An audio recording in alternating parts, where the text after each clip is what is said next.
ગઢડા ખાતે ક્ષત્રિય સમાજની અસ્મિતા માટે ધર્મરથ જે ગુજરાતના ગામોગામ ફરી રહ્યો છે તે અંતર્ગત ગઢડા શહેર ખાતે ગઢડા નગરપાલિકાના પૂર્વ પ્રમુખ અને વિપક્ષ નેતા કનુભાઈ જેબલિયાના નિવાસ સ્થાને ધર્મરથના વધામણા કરી આગળ ગયેલ, જેમાં ગઢડા શહેર સમસ્ત ક્ષત્રિય સમાજના આગેવાનો દ્વારા રાજપૂત સમાજ સંકલન સમિતિના અસ્મિતા ધર્મરથનું કાર અને બાઇક રેલી ઠેર ઠેર કુમકુમ તિલક અને પુષ્પથી સ્વાગત કરવામાં આવ્યું હતું, જેમાં ગઢડા શહેર કાઠી ક્ષત્રિય સમાજના આગેવાનો હિતેશભાઈ ખાચર, બાબુભાઈ માલા, એનટી પટગીર, કિશોરભાઈ ખાચર, મહાવીરભાઈ ખાચર, અનિલભાઈ ખાચર, ભૂપતભાઈ જેબલિયા, દિલુભા ગોહિલ, સુખદેવસિંહ ગોહિલ તેમજ ગઢડા શહેર અને તાલુકા માંગથી તમામ સમાજના આગેવાનો, વકીલો, ડોક્ટરો અને શહેરીજનો વિશાળ સંખ્યામાં ઉપસ્થિત રહ્યા હતા અને આ કાર્યક્રમ અંગે કનુભાઈ જેબલિયા, કિશોરભાઈ વેલાની અને સંજયભાઈ ઠાકર દ્વારા ઉદ્બોધન કરેલ. ગઢડાના મુખ્ય માર્ગો પર કેસરિયા ઝંડા અને વિવિધ સૂત્રો સાથે કાર તથા બાઇક સાથે રેલીનું આયોજન કરવામાં આવ્યું હતું.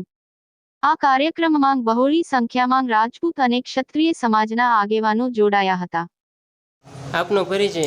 મારું નામ કિશોર વેલાણી, ગઢડા. શા બાબતનું આજે આયોજન ધર્મરથ આવી રહ્યું છે? ત્યારે આજે ગઢડા શહેરના આંગણે ક્ષત્રિય સમાજ દ્વારા જે ધર્મરથ કાઢવામાં આવ્યો છે, જે પરસોત્તમ રૂપાલાએ બેટી વિશે વખાણ જે કર્યો હતો તેના અનુસંધાને ક્ષત્રિય સમાજે આજે જે ધર્મરથ કાઢ્યો છે અને આજે ગઢડા શહેરના આંગણે 18 આલમના આગેવાનો અને તમામ ક્ષત્રિય સમાજના આગેવાનો ભેગા મળી અને અહીંયા રથનું સ્વાગત કરવામાં આવ્યું છે. આપનો પરિચય? મારું નામ સંજયભાઈ ઠાકર. હા, અને આજે જે ધર્મરથ ગઢડાની અંદર પ્રવેશી રહ્યો છે અને ક્ષત્રિય સમાજ વિશે તો શું કહે છે? ક્ષત્રિય સમાજ કાયમ માટે ધર્મની લડાઈ લડતો આવ્યો છે. આજે આ પણ એક ધર્મયુદ્ધ છે અને એમાં ખૂબ સન્માનની રીતે આ યાત્રા છે શરૂ કરવામાં આવી છે. આ યાત્રાનો આખો ઉદ્દેશ એ નારી સમાજના સન્માન માટેનો છે.